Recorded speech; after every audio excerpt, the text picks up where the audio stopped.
پنج ومه وزارت پرورده سوری راگهاند بو کو پیوستی آوان به هجمار کارمند و مامستیان هیا جبو کو پروگرام خوندن زمانی کردی بنویسینن.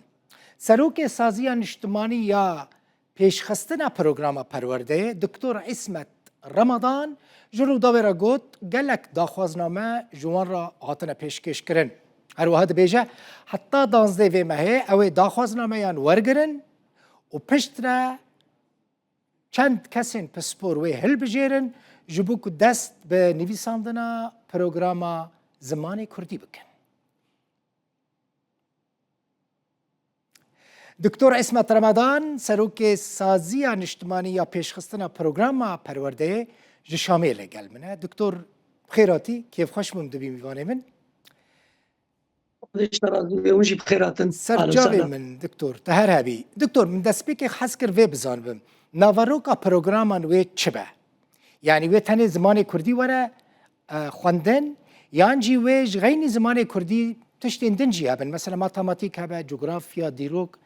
و اوجی هبن یعنی تنه زمان کردی به؟ بله ما مستم دنگ جمع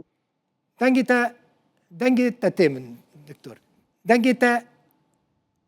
دنگی مدهات تا خود دنگ هنا کی قطبو لباشم استيق هشتم هنا باش كرمك باش كرمك بله ما مستا دستي كده خوازم ببيجم انه الجوري مرسومات ازدها ايجو كاروكي سوري بريز احمد الشرع درباري هين كرنا زماني كردي دا درخستيا دي زماني كردي كرنا زماني كردي بنا زانياريه كي دناف زانياريه نشتماني ريبازم پروردهي ان سوريا دبا اف زانياري يعني ماده دراسيه بعربي ديل دبستان فرمي وتايبت بخوندن تفي هن شالاكيا چاند هن شالاكيا چاندي ين زمانا ودخولگها چالاكيا دا ياك وزير پرورده خوندنا سوري برينها بريار بدامزراندنا ويداو هن كرنا زمانه كردي زانیاریه کدنا زانیاری نشتمانی خوندنه سوریه. تمام. باشه. ما مستهنه دکتر یعنی تیما و حاضره این کوان پروگرام زمانی کردی حاضر بکن آماده بکن بنویسینه؟ دما ما دست پیکریه ما رکلامه کراکرج پیدیویا ما مستا و دانرین ریوازا هین کرنا زمانی کردی. خودی گلک بلگیم خوا پیشکشی مکرنا گلک زانا زمان هلبستوان ایگو بزمان خورد من گلک د سوریه ده هنا و گلک آجی بلگیم خوا پیشکشی مکرنا امن هوا البهوربینی الواد میزنن و ان شاء الله امی گلک آجوا تجربن گو بمرا ما مستبنجی و دانره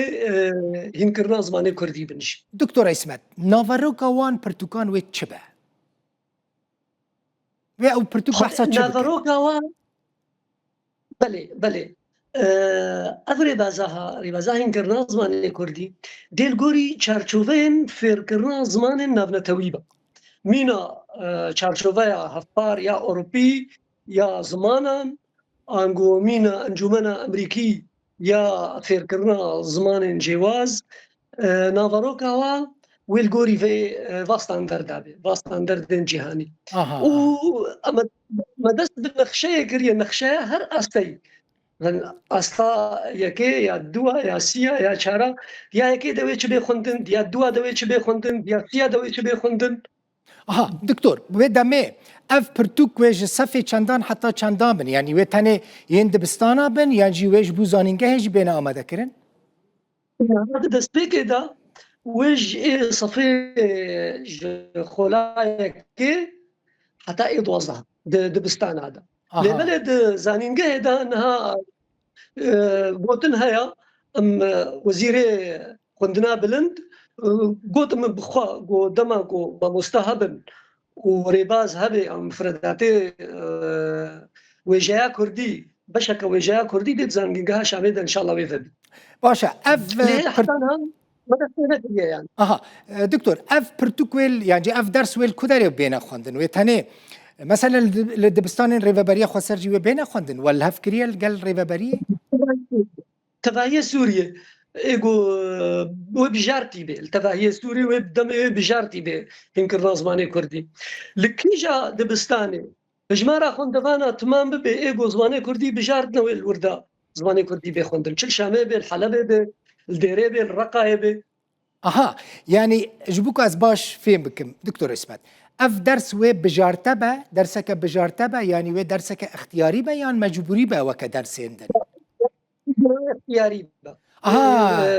بژارتە بە اها اختياري به باشا اون سروي كي كارناكن كو اوجي وك درس عندن ببا درسك مجبوري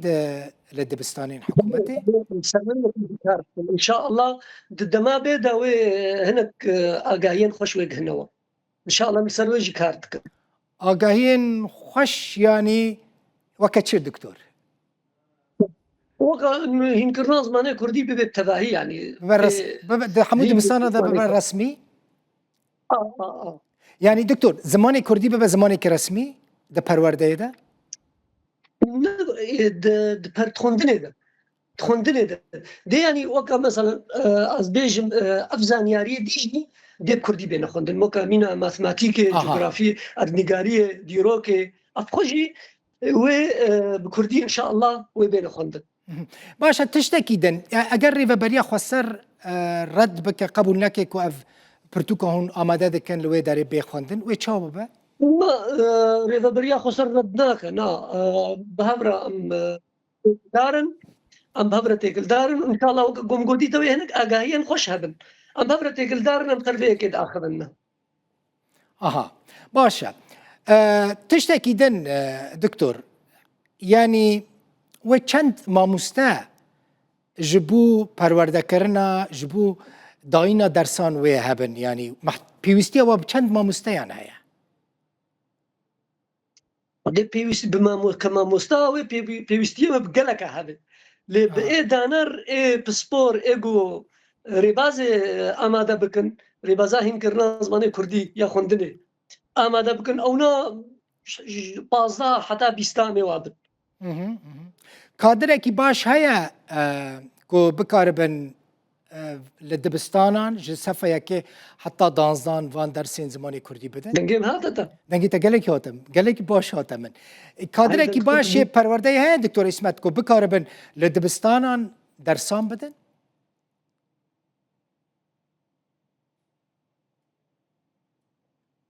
يعني ماموسته تيري دكن ماموسته آماده هنه کو لدبستانان درسان بدن دكتور دنگم تيتا دكتور دكتور تكاري هنا كي باخ في زبنير مكا دنگم تيتا يا نا دنگ تيما نور دنگ هاتم دكتور جبركو انترنت خراب از كن بكم كادره كي وي پرورده هيا يعني ما مستوى وتيري ويا كده كن كو لدبستانا درسان بدن ان شاء الله وين ترى ممكن سوري قالك ما مستهنا ايجو زماني كردي خرطن قالك هنا وايجو دلخوازن جيجبيك قالك هنا وما مستين ريفابريا خسر لقال وكار بكن جبركو افجي بهتري 10 سال تجربه يومانه ما مستير ريفابريا خسر شي وقفا ما مستي دينا او جي وك بيجي تفاهي تشيبو تفليها تشيبو يعني دمج عمليه الدمج تشيبو ما مستي واجي كفرنا ما مستي دي يعني يك ما مستي دمنا يك حمو امنا بجن اف ما مستي ريفابريا خسر اف ما مستي دولتنا حمو يكن حمو ما مستي دولتنا يعني ما مستين كوفان درسان بدن وببن كارمندين وزارة پرورده حكومت سوري ببن كارمنده وزارة پرورده خوندنه سوري دكتور برسي من افبون قالك برسنال زمان تنا انترنت زياده خرابه قوتنا كداوي كنت بخازي بيجي هيا دكتور اسمت دنگ قطبهم انترنت شو دنگ نوعه نزانم انترنت هي اللي دنگ نوعه دكتور قالك اسباس كيف خوش منت ميفاني مبوي مالتا آوا دكتور اسمت رمضان سروك سازيا اجتماعية پیشخستنا پروگراما پرورده ج باجار شامي